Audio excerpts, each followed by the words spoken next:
It's the first Monday of the month, and we are tackling your questions on our monthly Q&A show. This is Coaching for Leaders, episode 287.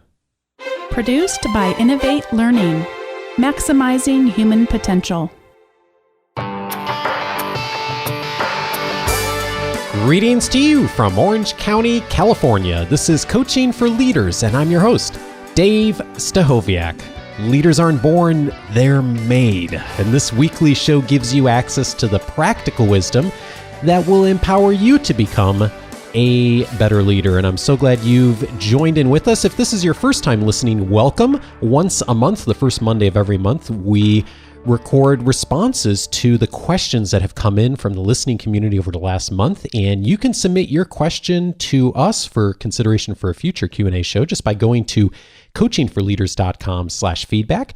And as I am joined every month, Bonni Stachowiak is with me here in studio to respond to your questions. Hello, Bonni. Hi, Dave. I was laughing a little while you were saying, if this is your first time listening, welcome. I was thinking, if this is your 287th time listening, a huge welcome to you too. Indeed. And we have a bunch of people who have listened to all 287 shows. And if you have, and I don't know you already, I would love to know you. So send me a note. I'd love to say hello. I was also going to say that I loved your last episode on culture. I don't remember the exact title of it, but I loved it so much that I actually assigned it to my class this week. And their assignment is to listen to it and then to write, either email me or there's a little app that they can text me in the app with 3 key takeaways. And I already got, one of the gals did it early, and I already got her message and she couldn't narrow it down to just 3. Oh, wow. She wrote me a really big, long thing. It was really cool to read. But, usually I don't fault them for this, but they're getting very close to their spring break and there's always a lot of assignments and tests. So they're just trying to game the system off and to do as little as possible. So I was really surprised that she got so much out of it that she really wanted to reflect on what she took away. And it was great. It was just fun to revisit. She actually remembered more than I did about the episode. Yeah, I thought Erin did a really great job. You and I have both taken classes and read books on culture over the years. And still, I took a bunch away from that conversation that I hadn't really thought about before. So thanks again, Erin, for appearing on the show. And if you haven't listened, go back and check it out. Episode 286, How to Influence Cross-Culturally. But we have lots more to talk about today. We have a bunch of questions to tackle here, Bonni. So let's go ahead and jump in on the first one from Roger. Roger emailed in, says, my question is, when you manage remotely and you're trying to engage an associate that just does not want to participate and just does the bare minimum to get by, how do you encourage them to perform like the rest of the team? Well, you've asked a difficult question, Roger, in the sense of trying to get people who are unengaged to engage is difficult whether or not the person is remote. One of the things that I like to try to do is to make a virtual team as much akin to an in-person team as I can. And I'll tell you, one of the tools that I believe we've talked about before on the show, but I just cannot say enough good things about, is a synchronous video conferencing tool called Zoom. That's Zoom, like zooming in with your camera, and it's .us, and Dave can put a link to it in the show notes. But what I like about that is it is the closest thing that I've experienced to feeling like I'm just in the room with other people, and you can use it just with one other person, but it also works great if you were going to need to have virtual meetings. And in fact, I'm wrapping up a doctoral class, and this is the first time in this program that we're actually having 2 cohorts that are separated from each other. There's one in Stockton and one down here in Irvine, California. And we had a face-to-face meeting where in one of the rooms there was just a camera and a computer. And in the other room where I was, there's a camera and a computer. And due to a whole bunch of stuff I won't bore people with, it just didn't go well in terms of the technology. The sound was down, so I ended up having to pass my cell phone around the table and all of that. And since then, we've been meeting everybody at their own houses. Or sometimes people are at work when they do it in the evenings. And so we're all in front of a computer and have a webcam there, and we're using Zoom to talk to each other. But it's just so easy to use that you sort of forget that it's there. And so much so that actually for our final session we're about to have this Saturday, they have elected to all be in front of their computers, even though we're going to be in a room together. So everyone will have their headsets on and their microphones. And as an aside, by the way, if you do that, sometimes you'll have to mute yourself, because if somebody else's microphone picks up your voice, it could cause a little bit of an echo, but we're all willing to have to mute ourselves a little bit more for what this tool allows us to do. And again, we don't make a commission off of Zoom. Although, by the way, Zoom, if you're listening, I'd be very interested in talking to you, because I talk about your product so much. Kidding on that. But no, we don't have any there's no affiliate link or something for them. We actually do have an affiliate link for Zoom, but I don't know if we've ever announced it before. Oh, so, I didn't even know we had one. There you go. There you go. Anyway, I wasn't saying that because I thought it was going to generate any cash for us, but apparently it might. There comes that cruise to Hawaii is coming up.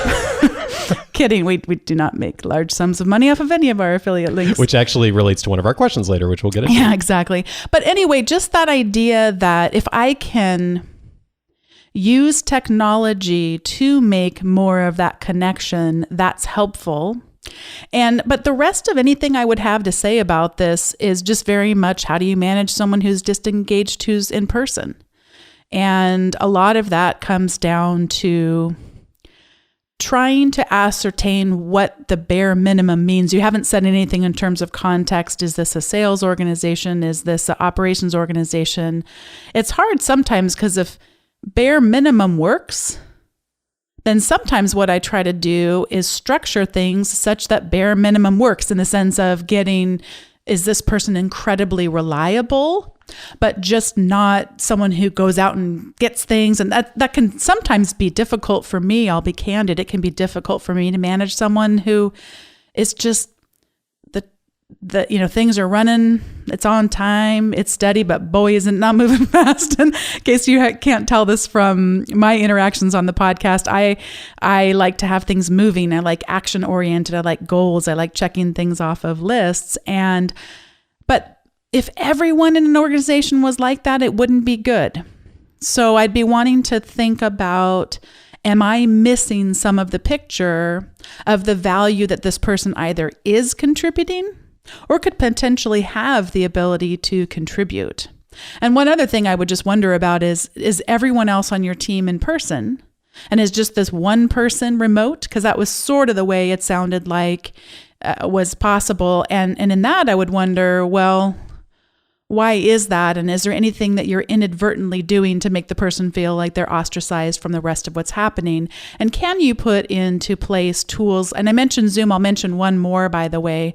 If you have not heard of Slack before, Roger, Slack is a really wonderful tool that they say sort of takes the best of, but leaves the worst behind, of a combination of tools like instant messaging, file sharing, and email.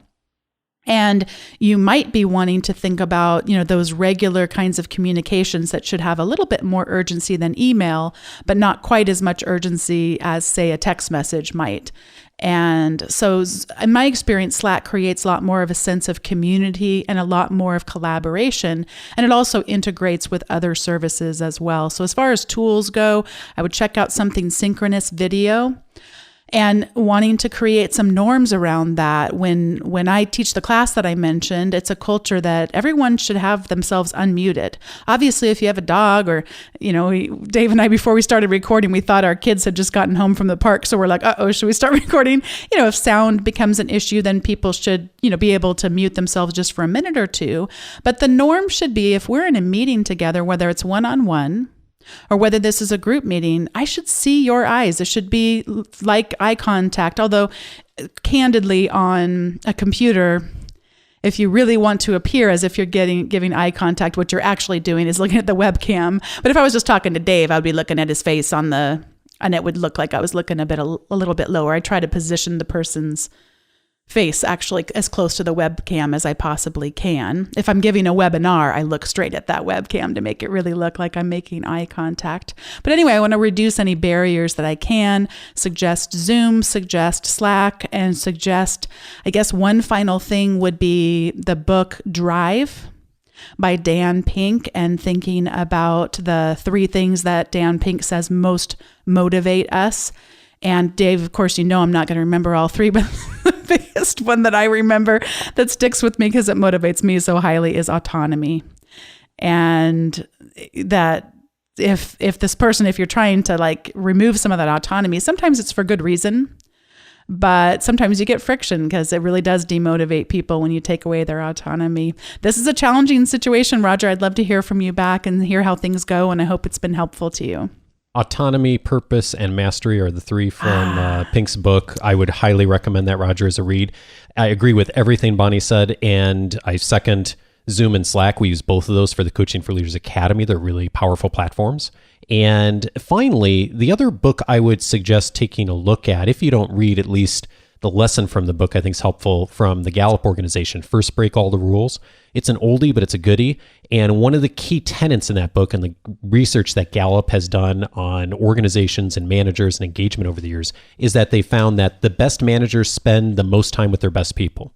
And so to what Bonni was saying earlier, that's something to consider in the context of the bare minimums. If this person truly is doing the minimum they need to do, then how do you be really strategic about the time you're spending with them and how they're engaging with the organization versus the rest of your team? And I think that context will be really helpful in you determining how you motivate going forward and also how you make choices around strategy and time to maximize the impact you're making. This next question is from Thomas. He says, I'm a new sales manager. Despite my best efforts to motivate my sales team, our numbers have not picked up, and it's left me feeling like an ineffective manager. Some issues that I perceive are that most of our sales team is straight out of college and lacking what I see as maturity. There are some tenured folks here as well who seem to be struggling with boredom. I have tried to coach each individually. I have a list of everyone's motivators and try to reward behaviors with personal incentives. I tend to fall into the rescuer role a lot. To build rapport with our reps, which was very important to me when I took on the role because a lot of these folks knew me as an individual contributor prior to being promoted. My question is, what methods or resources would you suggest for a new leader such as myself to motivate teams for direct results? And how do we address maturity through coaching? When I see that we're just over 50% of quota and these reps' paychecks and subsequently my paychecks are almost non-existent, but they don't care, it's easy for me to frustratingly throw up my hands and say that they aren't adults. I say that in private to my wife, not to the team. Good call on saying that in private as a starting point.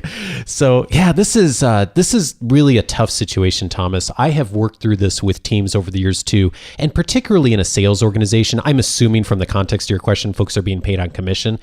It's hard because you get in the mindset with the team of, unless I'm specifically being paid to do this, as in close a sale or do activities leading to that sale specifically, it's very hard sometimes to get engagement on other things that you may be doing, training, coaching, time and staff meetings, the kinds of things that a lot of us do in order to help develop the skills of the people that we work with. And I'm thinking back to the episode we aired recently with Dan Ariely, is that money is a motivator, but it's also a stressor.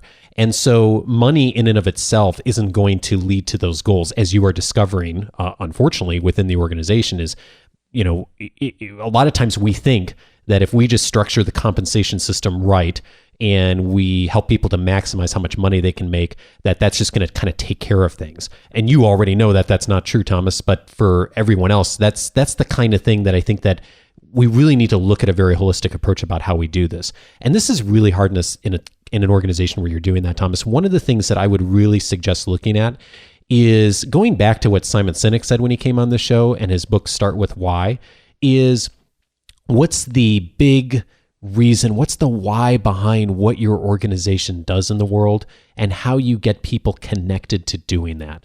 And so, yeah, there's the compensation stuff and there's the daily, what people get measured on and metrics and results and all those things. But one of the things that I have seen as a big difference maker between organizations that have done this well and get results and organizations that have a very similar model but don't get the results and don't have an engaged team, especially in a sales organization, is that the ones that do this well, they have a why behind it. The team is if not unified, is on board with a bigger reason for why we're doing in this world. There's a nobler reason for what you're trying to achieve. The organization has a purpose behind it. And yes, even though everyone's working individually toward their own goals and their own compensation on the sales team, that there's a feeling of camaraderie, there's a feeling of purpose, there's a feeling of passion for what the team does. And I really do think that that comes to the sales leader and the sales manager in your case to establish that and begin to create that and to begin to help people to move forward on that. So I would certainly suggest not only listening to that interview that I had with Simon, but also perhaps checking out his work, because I think that that will motivate you to start thinking about how you could potentially start to put in that framework in the organization too. And then one other resource that I think might be helpful, Thomas, is my friend Tom Henschel and I aired an episode back. Episode number 190 was on coaching skills, and you talked some about coaching in your question. And I think that episode, for me, when I think back to it, and one of the things Tom and I talked about is how do you navigate the challenges between wanting to be a really good coach, but at the same time of the daily results that many of us as managers are being asked to have our teams to produce? And how do you manage that tension well? So I'm going to put a link to that in the show notes, because I feel like Tom probably did a better job of helping articulate that tension and helping leaders navigate around that more so than I think anyone we've ever had on the show in the past, and on that conversation point specifically. Bonni, I'm curious too. I mean, one of the things he mentioned is that he has folks that are just coming out of college. You work with a lot of college students, and you actually teach a sales class for college students coming out of college and going into the workplace. Anything specifically around that population that you'd also suggest that maybe he'd be thinking about? Well, we've talked about this in prior shows, and it doesn't necessarily just relate to this specific situation, but I always get myself into trouble when I start to ascribe intent onto other people. So one of the things I would just be cautious of is to, you see somebody who's on Facebook when they should be working, or they're texting on their cell phone when they should be working, pounding the phones or what have you. I don't know what kind of sales model you have, but it's very easy to say, because I wouldn't ever do that, then that means that they're intentionally lazy, or they're intentionally trying to, let down on their job, the expectations, that kind of thing. And what really helps me is to stay away from ascribing intent and instead to just focus on the behavior.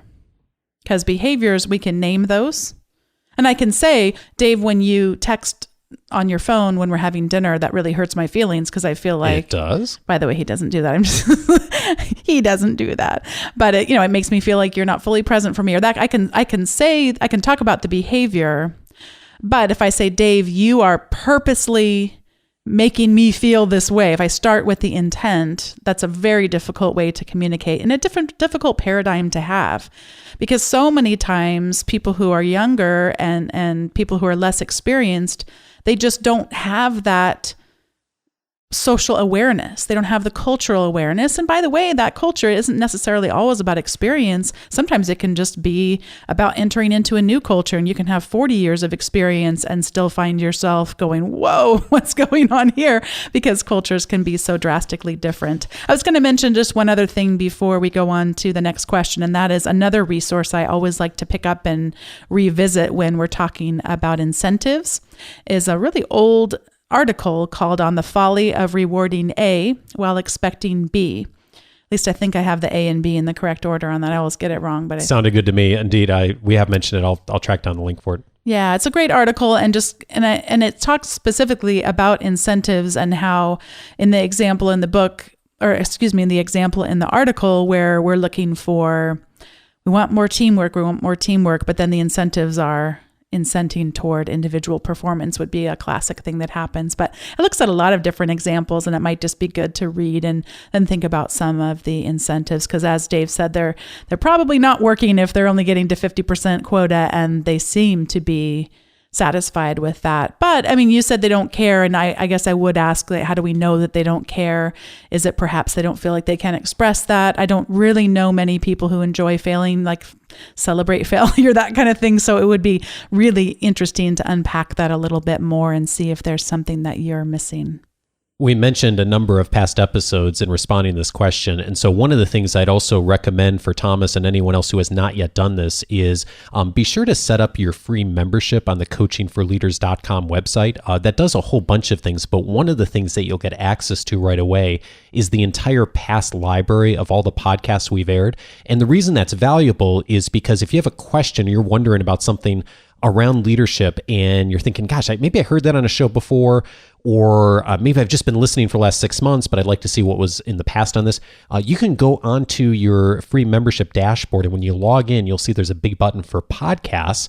And when you click there, you can do a full search by topic of all of the past episodes, the library for the show, and there's a lot of things you can track down there, not only in the audios themselves, but a lot of times in the show notes, because we do our best to try to track down and link up everything that we mention in every episode. So be sure to check that out. The best way to get access to that is just go to the coachingforleaders.com website, and you'll find a ton of information on there and a lot of resources in addition to the past podcast library. And of course, the weekly leadership guide will be included there as well.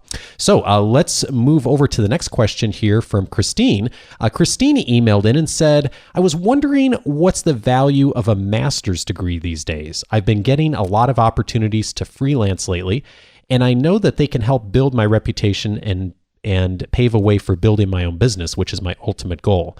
But I've also been worried that being in a master's degree would be a hindrance to that. My professors at college say that the degree would be great for professional development, but I'm not really sure if that's the right kind of professional development I want to achieve. Bonnie, what's your thoughts on this? Kristeen, I'm about to give you the most definitive answer I've ever given on this podcast. It depends. You like it? It's powerful. Yeah. Probably it's going to require a little explanation, though. There are master's degrees out there that are not worth the money, and there are master's degrees that are worth far more than you could ever pay for them. And it totally depends on what your goals are, totally depends on what the master's degree is. In my mind, when I got my master's, it was so applicable to what I was doing at the time. Every single day every book that I read, every page of every book would just be directly applicable to the kinds of challenges I was facing. And I felt like I was really able to grow. Now, you didn't ask this question, but I don't have the same words to say about my doctorate.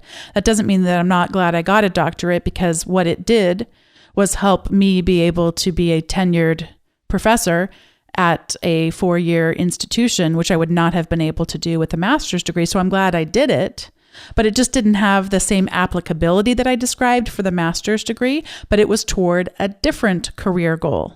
In the master's degree, I had no idea I'd ever teach. So I wasn't aiming toward that goal, but the goal that it fulfilled at that time was just the applicability. And that was actually, I was able to have my degree paid for because my company, I was a less experienced vice president than some of the other people I was serving with on the board. So lucky for me, it felt like an insult at the time. I laugh because it felt like an insult, and I'm like, hey, I just got a free master's degree, but hey, I'm going to go ahead and be offended that you've just said I'm inexperienced. And I was. It was the first time I was a vice president, and so I learned a lot in the process, and how wonderful that my master's could support me in that way. Now, one thing stuck out to me a little bit. You said my professors at college said past tense, said that the degree would be great for professional development.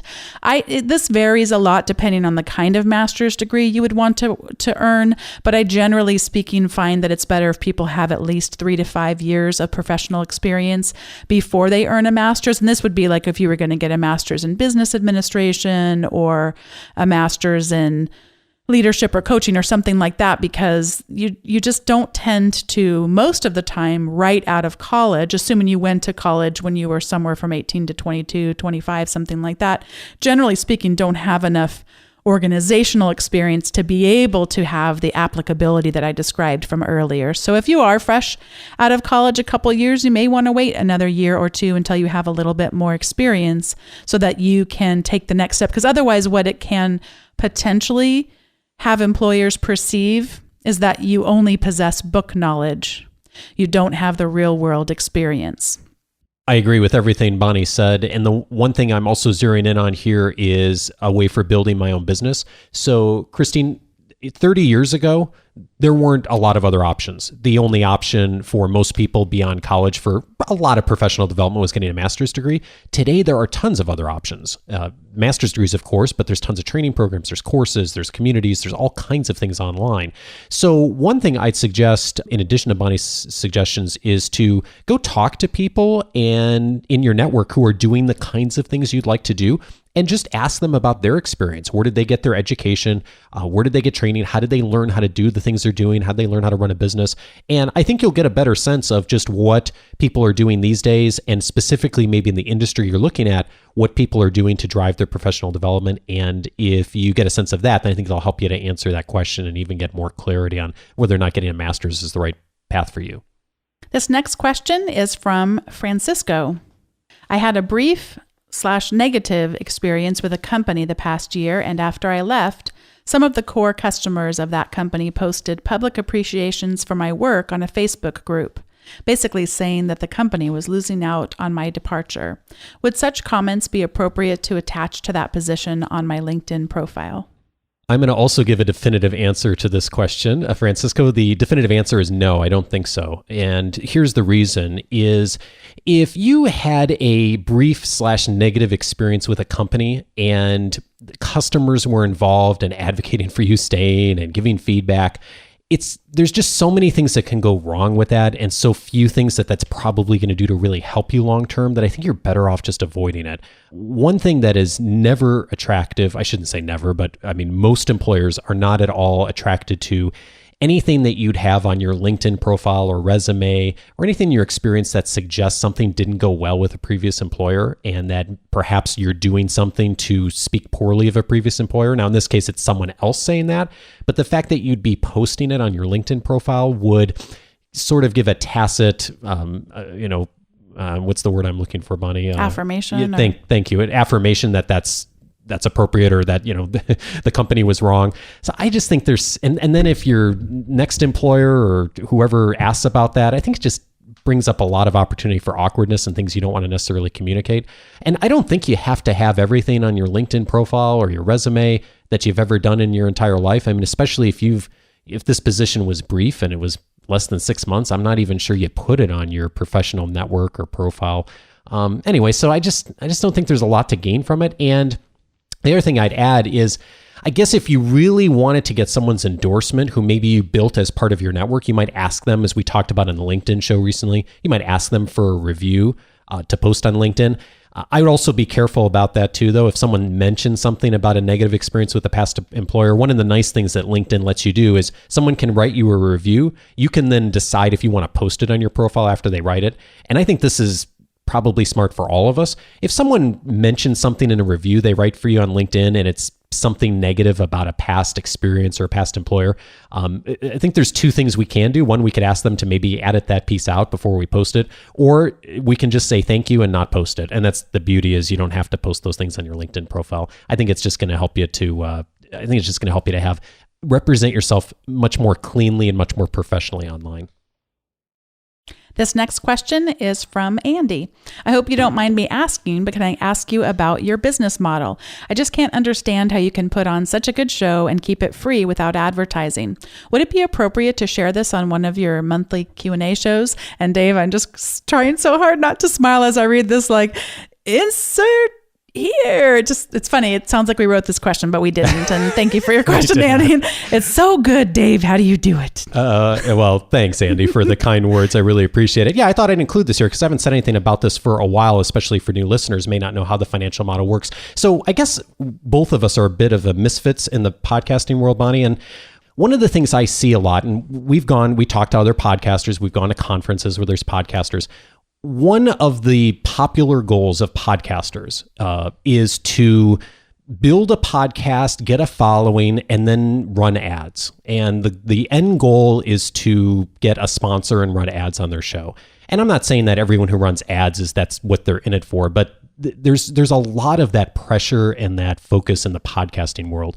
And I'm not saying we'll never have an advertiser or a partner in this program, but that's never been the drive for Coaching for Leaders. So Coaching for Leaders was not founded to get a sponsor. Coaching for Leaders was founded to build better leaders.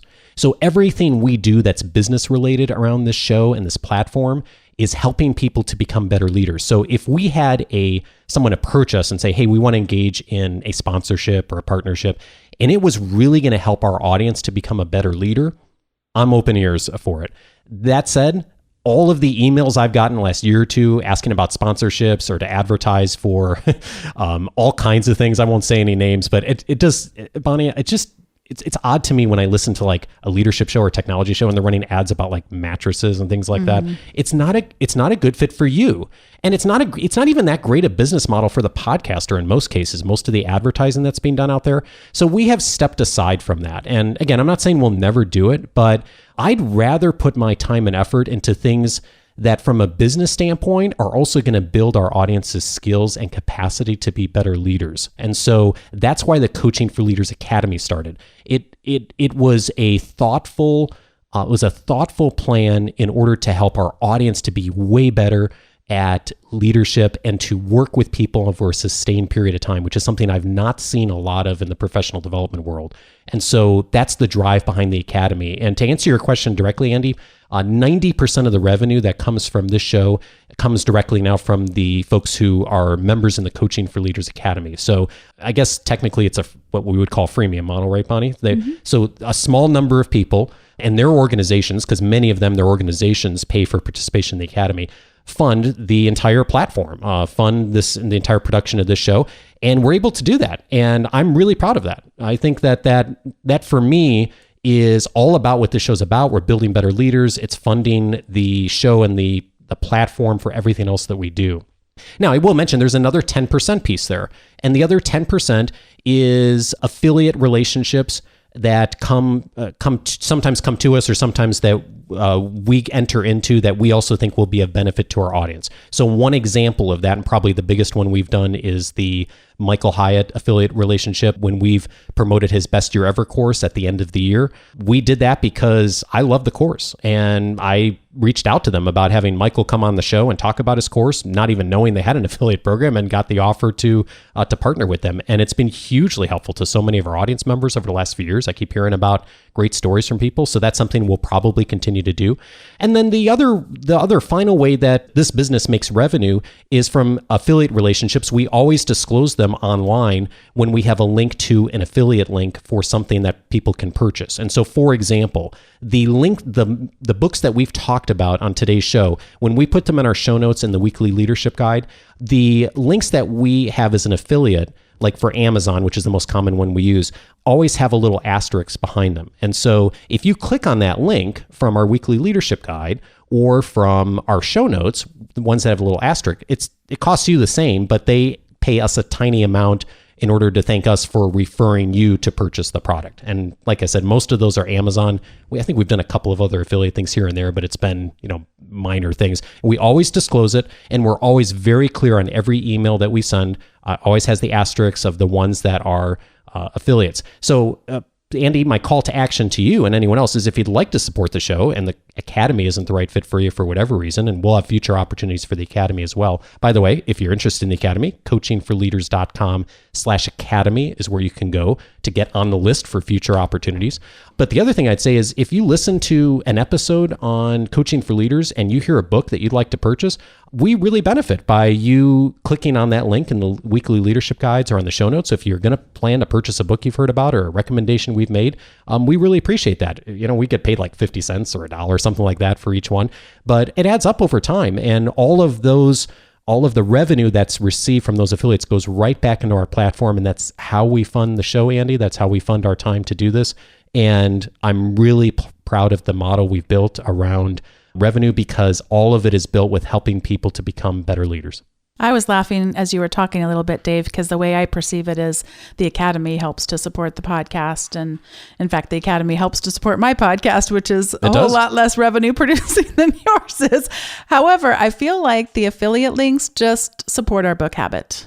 They just barely help pay for our monthly expenses and books, probably. Yeah, probably. It's never been that much. It's a tiny, tiny amount, but it does make a difference. And we have members in our community who wait for the Wednesday weekly leadership guide to come out to click on the link because they know we'll get 25 cents for that. And I'll tell you, that warms my heart as much as the Coaching for Leaders Academy members who have put their trust in me and in this platform to support them throughout the year and their leadership development. Because for me, it's not about the dollars, it's not about the revenue, it's about the purpose behind what we're doing. It goes back to what we talked about with Simon Sinek earlier. Start with why. The why is to help leaders grow. Leaders aren't born, they're made. That's what the show's about. And so I'm just thrilled we get to do it this way, and I can't wait to see what will happen in the future.